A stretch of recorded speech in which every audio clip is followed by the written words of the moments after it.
parle de politique et quand on regarde l'agenda, eh bien, cette journée de mardi 6 juin est cochée. Ce sera la 14e journée nationale de mobilisation contre la réforme des retraites. Malgré l'adoption de la réforme, les syndicats appellent à une forte mobilisation. Illustration ce midi dans BFM Politique.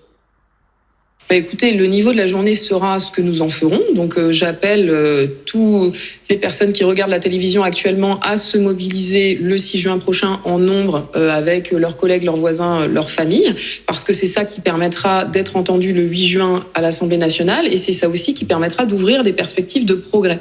Nous demandons, par exemple, l'ouverture de négociations dans toutes les entreprises, dans toutes les branches pour augmenter les salaires, améliorer les conditions de travail, permettre des départs anticipés, par exemple, et c'est à ça que sert le rapport de force de la manifestation du 6 juin, à la fois gagner le retrait de cette réforme de retraite, dire notre refus de la réforme des retraites, et puis dire notre exigence de mettre les vrais sujets à l'ordre du jour.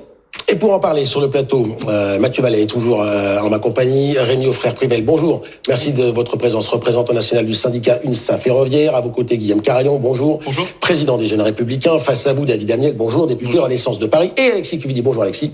Journaliste au service politique de BFM TV. Quels sont les enjeux, Alexis, pour planter le d'accord avant que je me tourne vers mes invités? C'est une semaine importante qui s'ouvre forcément pour les opposants à la réforme des retraites. C'est un peu peut-être la dernière possibilité de faire entendre leur voix et de faire pression notamment sur le gouvernement. C'est l'objectif qu'a fixé Manuel Bompard tout à l'heure, le patron de la France Insoumise, qui a dit qu'il fallait une pression, une augmentation du niveau de pression populaire dans la rue le 6 juin pour espérer impacter la ligne de Yaël Braun-Pivet, la présidente de l'Assemblée nationale, qui, à ce stade, sauf coup de théâtre, ne devrait pas laisser passer la fameuse proposition de retrait de la réforme des retraites dans l'hémicycle jeudi. Ça sera le deuxième temps fort de la semaine, le jeudi 8 juin. Alors on sait que là, le suspense est un petit peu moins important qu'il y a quelques jours, vu ce qui s'est passé en commission. Comme je le disais à l'instant, sauf grande surprise, les débats devraient tourner court, même si il est difficile à ce stade de savoir bien à quoi va ressembler en réalité ce débat, parce que même si la présidente dit au nom du fameux article 40 de la Constitution, pas de débat sur cette mesure d'abrogation, est-ce qu'il n'y aura pas tout de même une possibilité pour les oppositions d'exprimer leur désaccord? Ça pourrait être une séance très animée, nous disent certains connaisseurs de l'Assemblée nationale. Il n'y a pas besoin d'être connaisseur pour savoir quand ça risque d'être animé. À mon avis, on peut prendre les paris. Rémi Aufrère-Privel, quand on écoute Sophie Binet, il y a le discours global, le slogan, le mantra, la doxa que vous l'appelez, il faut le retrait de cette réforme. Mais on sent quand même que dans la sémantique, on tente plutôt de se dire, mobilisons-nous pour l'améliorer, l'adoucir, qu'elle passe, mais obtenir des avancées qui vont dans votre sens. Est-ce que c'est aussi votre tonalité ou pas du tout? Ah non, pas du tout. On n'entend pas du tout la même chose. Là, vous faites de la transformation. L'extrait où Sophie Binet parle, elle est très claire. Les propos de Sophie Binet me semblent assez clairs. Oui. C'est retrait de la réforme. Et puis, nous sommes dans l'actualité. Toutes les organisations syndicales savent que l'actualité, c'est aussi l'augmentation des salaires, c'est aussi la remise en place des critères de pénibilité, supprimés d'ailleurs en 2017 sous le début du premier quinquennat de Macron. L'augmentation des salaires, c'est effectivement une priorité, mais parmi les priorités, il y a toujours le retrait de la réforme. C'est pas ce que j'ai dit. J'ai bien compris que c'était évidemment la priorité, mais qu'on sent bien que comme ce retrait se fait de plus en plus compliqué à envisager, il y a quand même d'autres demandes, d'autres revendications. La bataille n'est pas perdue, d'autant plus que par un nouvel artifice, on l'a vu à la commission des affaires de sécurité sociale, 38 contre 34, sachant que 2 parlementaires ont été remplacés au tout dernier moment, du côté des Républicains notamment, par une forme de fantaisie assez amusante. Il y aurait eu égalité finalement. Vous calculez 36 contre 36. Donc finalement, les jeux sont pas tout à fait faits. C'est pas ce que par contre, ce qui est de plus en plus visible, l'orgueil du président de la République se voit à l'Assemblée nationale. C'est le résultat à la fois du mépris et de l'arrogance. Nous le savions. Nous en avons. C'est une constance. Nous pensons que la bataille n'est pas perdue et que dans tous les cas, ça laissera des traces. Et effectivement, l'actualité, c'est toujours le retrait de la réforme. Il y a une unité syndicale parfaite pour la plus grande mobilisation le 6 juin. Donc, surtout, avançons prudemment avec la plus grande détermination et bien entendu, la remise en cause des critères de pénibilité supprimés en 2017, l'augmentation générale des salaires, Ça fait partie aussi, bien sûr, des priorités. Priorité à la majorité. David Amiel, qu'est-ce que vous répondez à cela? À savoir les débats qui continuent, même si on sent bien qu'a priori, on va y revenir, mais les premiers décrets d'application sont entrés en vigueur au journal officiel, donc ça sert véritablement à quoi? C'est-à-dire que pour vous, le plus dur est passé? L'orage est passé? Même on a entendu des mouvements sociaux qui ont été très importants dans les derniers mois, qui ont d'abord permis... Historiquement important. Qui ont d'abord permis d'amender le projet de loi de réforme des retraites, qui n'est pas aujourd'hui celui qu'il était il y a un an, et puis surtout qui nous conduit à ouvrir beaucoup d'autres chantiers avec les partenaires sociaux. Monsieur a mentionné la question des salaires, la question des conditions de travail, c'est bien à cela qu'il faut qu'on travaille ensemble, démocratie politique et démocratie sociale. Et d'ailleurs, on aura dès les prochaines semaines une première traduction concrète de cela, avec une loi sur le partage des richesses au sein de l'entreprise qui arrivera à l'Assemblée nationale. Maintenant, vous avez aussi abordé la question de la proposition de loi du groupe Lyot, en tout cas monsieur l'a fait. Moi, je vais être très clair, cette proposition de loi, c'est une double escroquerie. C'est une escroquerie constitutionnelle et c'est une escroquerie démocratique. C'est une escroquerie constitutionnelle parce qu'elle ne respecte ni la lettre de la Constitution, ni la jurisprudence. La Constitution, c'est quand même pas rien. Quand on est parlementaire, c'est le texte le plus fondamental de notre République. Et puis surtout, c'est une escroquerie démocratique. Parce que qu'est-ce que dit cette proposition de loi du groupe Lyot? Elle abroge la réforme des retraites qui a été mise en œuvre jusque-là. Elle coupe le financement de nos régimes de retraite pour les années à venir. Mais elle ne propose rien en remplacement. Elle ne dit pas augmentons les impôts, elle ne dit pas augmentons la dette. Ce serait l'objet d'autres débats, j'imagine. Ils savent bien que ces mesures-là d'augmentation, par exemple, générale des impôts, comme ça a été proposé par la NUPES, seraient inacceptables aujourd'hui. Donc nous avons une proposition de loi qui nous conduit dans le mur, qui conduirait notre régime de retraite dans le mur et qui, au fond, la conjonction de toutes les hypocrisies, de tous les lâchetés, de tous ceux qui ne veulent pas dire comment ils feraient pour financer les retraites. Et d'ailleurs, permettez-moi de le dire, au Festival des hypocrisies, je crois que la Palme d'Or pourrait revenir à Charles de Courson. Il y a un an, il défendait auprès de Valérie Pécresse la retraite à 65 ans. Aujourd'hui, il s'oppose à cette réforme des retraites et je doute pas que dans quelques mois, il fera de nouveau des leçons sur la bonne gestion des finances. Les revirements ou les changements d'avis, on en a connu quelques-uns. Votre parti, Guillaume Carion, s'est un peu déchiré, un peu fracturé sur la question de savoir si on devait voter ou pas la réforme, ce qui avait conduit d'ailleurs le gouvernement à passer par le 49.3. Qu'est-ce que va faire votre groupe? Quelle est la position aujourd'hui chez les Républicains? Tout le monde a bien compris que cette réforme allait être adoptée, qu'elle allait être appliquée et qu'elle ne serait pas abrogée. Nous, on l'a dit depuis le début des débats sur les retraites avec les Républicains, on pense que cette réforme elle était nécessaire, mais elle n'était pas ambitieuse. Est-ce que le gouvernement a parlé de la question de la natalité? Elle était plus ambitieuse à gauche, finalement, quand on voit elle était pas ambitieuse parce qu'on a dans votre groupe, on a demandé des mesures plus à gauche, alors que les engagements de la candidate à la présidentielle étaient plus à droite. Donc c'est aussi un paradoxe. C'est pas la question de l'âge légal. Nous, on parle plus c'est la durée de cotisation qu'à l'âge légal. La question, c'est qu'on n'a pas parlé de natalité, de politique familiale. On n'a pas parlé de revalorisation du travail, de revalorisation des salaires.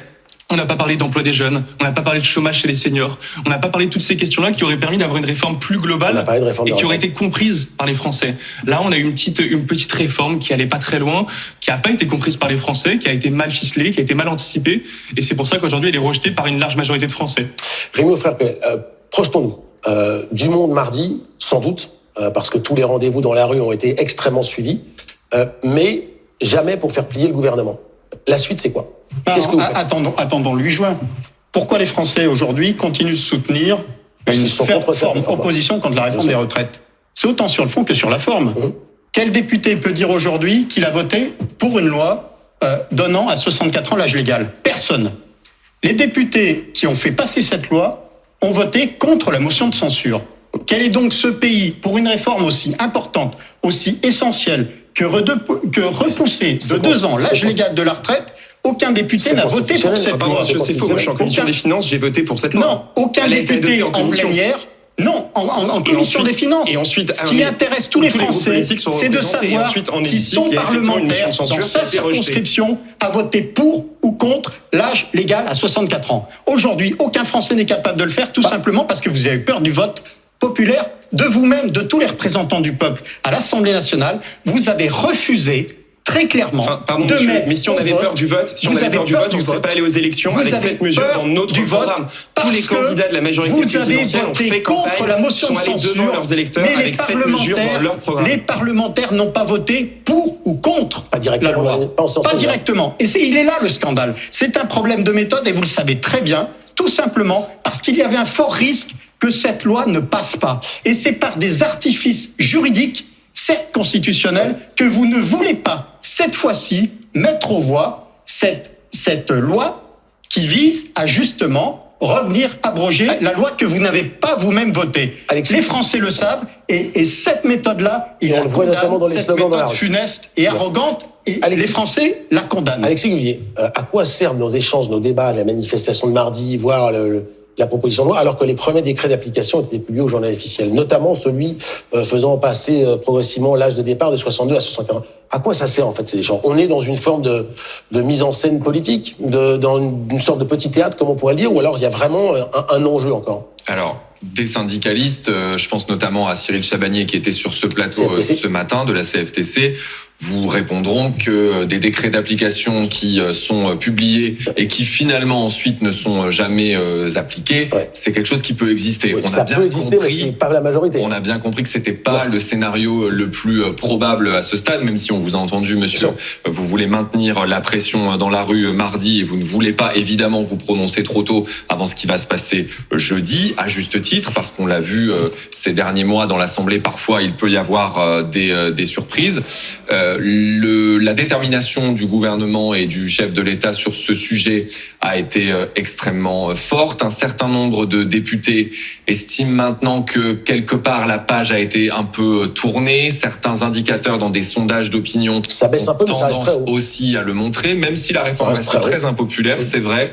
Mais le chef de l'État a réussi à inverser une tendance qui était extrêmement mauvaise et préoccupante pour lui dans les sondages ces derniers mois. Un certain nombre de députés, notamment des Républicains, qui avaient pu au départ dire nous cette réforme on la votera pas, qui était dans ce camp. On se rappelle que le groupe des députés LR était très opposé, disent maintenant nous on va pas supporter le coût de communication de Liot, il n'y a pas de réalisation concrète derrière, d'aboutissement concret de cette démarche du groupe Liot, et on voit aussi que dans nos circonscriptions où il y avait une colère très forte contre cette réforme, malgré tout les gens sont un peu passés à autre chose. Donc tout ça, c'est vrai que on est dans un espèce de moment un peu particulier où on va tout de même poursuivre le débat, poursuivre la contestation, même si on sent bien que du côté de la majorité et du gouvernement, on a fait le pari que la page était tournée. Malgré un premier mai réussi, les autorités craignent évidemment des déportements. La présence de militants d'ultra-gauche est annoncée. Avant d'en parler, voici les informations à retenir avec Jules Boiteau, Camille Martin, Camille. Dans ce magasin de vélo boulevard Montparnasse à Paris, il y a quelques jours, la police est passée pour conseiller de fermer l'établissement mardi prochain.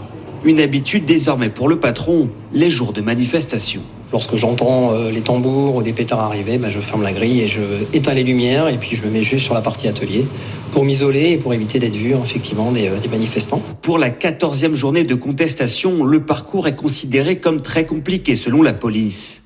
Entre Invalides et Place d'Italie, le cortège défilera à proximité de plusieurs symboles du pouvoir comme l'Assemblée nationale ou devant le restaurant La Rotonde, un établissement régulièrement pris pour cible depuis qu'Emmanuel Macron y a fêté son accession au second tour de la présidentielle en 2017.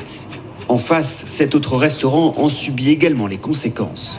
Chaque fois qu'il y a une manif, c'est sûr que les clients à manger au resto ne viennent pas. On se voit voir tout le temps que la chiffre d'affaires il baisse. Autre inquiétude pour les autorités, le symbole qui entoure cette manifestation. Ce dimanche, cela fait 10 ans que Clément Méric a été tué dans une rixe entre Antifa et Skinhead. Des commémorations ont été organisées aujourd'hui dans la capitale en présence de nombreux membres de l'ultra-gauche venus de l'étranger. Des militants qui pourraient rester jusqu'à mardi. 1000 éléments radicaux sont attendus selon la préfecture de police. Malgré le nombre important des forces de police, ces individus sont quand même difficiles à canaliser vu leur violence, vu leur extrémisme. Des éléments perturbateurs qui ne pourront pas être gérés par les services de sécurité des syndicats, chargés d'encadrer le cortège en parallèle des forces de l'ordre. On essaye avec nos services de sécurité d'éviter au maximum l'infiltration de mouvements violents, mais le problème c'est qu'on ne le maîtrise pas parce que ces mouvements violents sont rarement dans le cortège, ils sont plutôt quelques dizaines de mètres en amont du cortège, et donc là nos propres services de sécurité ne peuvent pas gérer ça. Entre 40 000 et 70 000 personnes sont attendues à Paris selon les autorités. Le dispositif sera important, on en sait un peu plus, 14 000 policiers et gendarmes, 11 000 policiers et gendarmes dans l'ensemble de la France et 4 000 à Paris. Mathieu Vallet, on regardait ce reportage, on se posait la question, ça rappelle évidemment un défilé, une journée nationale de mobilisation avec des incidents, notamment à la Rotonde. Pourquoi avoir repris ce trajet-là? Qui décide et pourquoi avoir repris ce trajet qui avait été émaillé d'incidents assez violents? Il y a un échange entre les organisateurs et la préfecture de police de Paris. Après, je suis pas le porte-parole de la préfecture de police de Paris. Non, mais ça, pour essayer de comprendre en fait comment ça se passe. On se pose tous la question. De toute façon, à Paris, au vu des travaux, au vu de l'exiguïté des rues, au vu de tous les points sensibles qu'on a sur chaque parcours, c'est compliqué d'avoir un parcours idéal. C'est un autre débat, mais c'est pas faux. Ouais. On part d'Invalide et ça termine à Place d'Italie. Non, moi, ce que je veux vous dire en tant que porte-parole d'un syndicat de commissaires de police, c'est que le 6 juin, on va éviter d'avoir un 1er mai bis. Le 1er mai, il y avait quand même 406 policiers et gendarmes blessés. Il y avait eu un policier qui avait été victime d'un jet de cocktail Molotov, donc une manifestation. On a voulu tuer du policier. On avait vu les images impressionnantes. Exactement, ce policier Nasser que personne n'a oublié, en tout cas ni les policiers, ni les gendarmes, ni les gens honnêtes. Et en réalité, le gros problème, c'est que le 6 juin, on a 1000 éléments radicaux qui sont attendus. On a un parcours compliqué. Alors maintenant, on peut utiliser les drones. On a mis 3 ans à convaincre nos autorités constitutionnelles et Conseil d'État de dire que les drones servent aux policiers et aux gendarmes. Demande tout à fait. À chaque manifestation, il faut demander l'autorisation pour protéger les gens. C'est aussi quelque chose que j'ai du mal à comprendre. Enfin, peut-être que je suis pas normalement constitué, mais en tout cas, quand on est pacifique, de récupérer les images, c'est la réponse classique. C'est vrai qu'il y a un risque de récupérer les images pour les services judiciaires pour identifier les fauteurs de troubles. C'est le reproche qui est fait, Mathieu Vallet. Il ne peut pas ne pas vous faire remarquer. Je sais bien, mais j'ai pas dit que c'était vous, mais je réponds à ceux qui le disent. Et en tout cas, moi, ce que je vous dis, c'est que vous avez le tweet de Gérald Darmanin qui nous indique qu'on a quand même 17 personnes qui appartiennent à la mouvance de l'ultra-gauche qui suit d'étrangers qui vont être interdits du territoire national pour éviter, en fait, de transformer une manifestation en véritable champ de bataille avec des individus qui veulent tuer des policiers. Mais je dis chiche, faisons aussi la même chose pour les casseurs nationaux. Il y a un mois, toutes les organisations syndicales ont été reçues par le directeur de cabinet du président de la République. On nous avait dit qu'il y a une proposition de loi qui allait être présentée pour interdire par le préfet les personnes qu'on connaît que trop bien, qui sont fichées, de pouvoir venir dans les cortèges. Mais qu'est-ce qu'on a attendu? On attend que mardi, on a encore des policiers qui brûlent pour pouvoir prendre des décisions. C'est une promesse qui nous a été faite. Et moi, je vous dis une chose, qu'on me dise pas que c'est anticonstitutionnel. Le Conseil constitutionnel, dans sa décision d'avril 2019, était très clair. Il faut mieux calibrer l'article qui permet au préfet d'interdire à ces individus violents de venir s'immiscer dans les cortèges. Il faut mieux le contrôler. Il faut mieux le mettre dans l'espace-temps géographique et dans l'espace de contrôle pour que ça soit constitutionnel. Le Conseil constitutionnel avait dit, c'est une bonne mesure, sauf qu'elle est mal rédigée. Rémi Offert-Privel, un constat. En général, aucun parcours n'est choisi par les organisations syndicales. Mais en général, le préfet, le ministre de l'Intérieur. Le travail des services de sécurité, des services des syndicats fait bien son travail. Et la deuxième, c'est une question, c'est est-ce qu'il y a toujours ce risque que votre mobilisation soit diminuée, édulcorée par la présence de ces militants qui n'ont pas grand-chose à voir avec ce que vous défendez? Potentiellement, mais c'est rare. Comme vous l'avez indiqué, les services d'ordre des organisations syndicales sont quasiment professionnels. Donc, en général, il n'y a aucun problème au sein des cortèges syndicaux. Il n'y a strictement aucun problème. Pour les syndicats, les casseurs en dehors. C'est pour ça que je fais le constat et la question, est-ce que c'est toujours le risque que vous ne puissiez pas... En général, de toute manière, les policiers pourront le confirmer. En général, les heurts, c'est soit devant, soit derrière. C'est jamais au milieu. C'est sûr, d'ailleurs, je prévise mon propos. En ce moment, depuis plusieurs journées qui se sont bien passées, je salue la participation et la collaboration étroite entre les syndicats et les policiers, puisque depuis début janvier, on n'a eu aucun sujet avec vous. On est nous-mêmes syndicalistes, on a même des policiers qui manifestent contre la réforme des retraites. Et surtout, vous avez raison. En fait, si on fait une proposition à nos autorités aussi par rapport au retour d'expérience qu'on a fait avec les collègues, moi j'ai été rencontrer beaucoup de policiers et gendarmes blessés de tout corps et grade confondus. En fait, c'est en pré-cortège que ces individus radicalisés se mettent en place. Et malheureusement, souvent, on attend qu'ils passent à l'action, qui dégradent des banques, des établissements commerciaux, qui s'attaquent aux forces de l'ordre pour intervenir. Là, il faut que dès que les nébuleuses en tête de cortège se constituent, on puisse aller les impacter, les interpeller, parce que c'est pas ces nébuleuses radicalisées d'ultra-gauche qui doivent prendre les cortèges manifestations, c'est bien les syndicats. Guillaume Carion, la sécurité, ça fait partie aussi de l'ADN de votre parti, les Républicains. Qu'est-ce qu'on doit faire? Ces 17 interdictions administratives d'entrée sur le territoire, c'est ce qu'on doit faire et multiplier? C'est déjà un pas supplémentaire? Moi, je souscris à 100% à ce que vient de dire Mathieu Vallet. Je suis toujours étonné, je suis toujours frappé de voir que le ministre de l'Intérieur, Gérald Darmanin, est incapable d'assurer le respect de l'ordre public dans chaque mobilisation sociale. Il y a deux aspects pour moi. Il y a la prévention et la répression. Sur la prévention, on connaît extrêmement bien tous les individus qui sont des fauteurs de troubles. On les connaît, les antifas, on les connaît, les black blocs. On sait pertinemment, ils sont fichés. Il y a juste une mesure de bon sens qui est défendue très souvent d'ailleurs sur ce plateau par Mathieu Vallet, leur obliger d'aller pointer au commissariat pendant les horaires de la manifestation. Proposition de bon sens, ça n'a pas été appliqué. Deuxième chose, il y a le volet répression. Pourquoi ces gens-là, une fois qu'ils essayent de brûler, de casser du flic, ils sont jamais sanctionnés? jamais à la hauteur. Ils n'ont pas peur de la justice. La justice aujourd'hui, elle est laxiste dans notre pays, elle dissuade pas, elle manque de moyens et elle ne parvient pas à faire exécuter les peines. Et ces gens-là, du coup, ils ont aucune peur de la justice. David Amiel, qu'est-ce que vous répondez à ceux qui vous disent qu'au final, ces violences, ça arrange aussi l'exécutif et le pouvoir parce que ça permet justement de faire l'amalgame entre ceux qui manifestent, ceux qui cassent et puis de moins parler du fond? Enfin, pardon, mais ces propos sont scandaleux parce que s'il y a bien un camp politique qui n'a jamais fait l'amalgame entre les manifestants et les casseurs, c'est bien nous. Et c'est au contraire du côté de certaines forces politiques, notamment d'extrême gauche, que j'ai entendu de la complaisance envers ces casseurs qui sont effectivement tous sauf des manifestants, qui sont des criminels et des délinquants et qu'il faut pouvoir traiter comme tels. Quand on vient à une manifestation avec des armes pour pouvoir s'en prendre à des policiers, on a affaire à des assassins et c'est de cette manière-là qu'il faut pouvoir aussi les réprimer. Ça n'a évidemment rien à voir avec l'immense majorité des manifestants qui viennent exprimer des revendications politiques, sociales et c'est parfaitement normal dans notre démocratie. Alexis Cuvier, dernière question en 30 secondes. Est-ce qu'à l'Élysée, on va regarder, on va compter et observer, scruter, analyser ce qui va se passer mardi? Sans parler à la place de l'Élysée, c'est certain que ce sont évidemment des choses qui sont surveillées de près. Le niveau de mobilisation, il est par définition un indicateur important. D'abord, il peut montrer la persistance d'une opposition très forte à la réforme. C'est ce que semblent montrer certains sondages, vous le rappeliez tout à l'heure. Même si, on le disait, l'Élysée, l'exécutif a un petit peu de quoi respirer depuis plusieurs jours, un certain nombre de bonnes nouvelles, notamment sur la cote de popularité du président ou sur la note de Standard & Poor's il y a quelques jours, le maintien de cette note, de cette confiance des agences de notation internationale dans les finances de la France. Mais évidemment, ça restera surveillé, bien sûr, la mobilisation et aussi ce qui se passera à l'Assemblée jeudi. Je vous mets à tous les 5 un double A. Merci.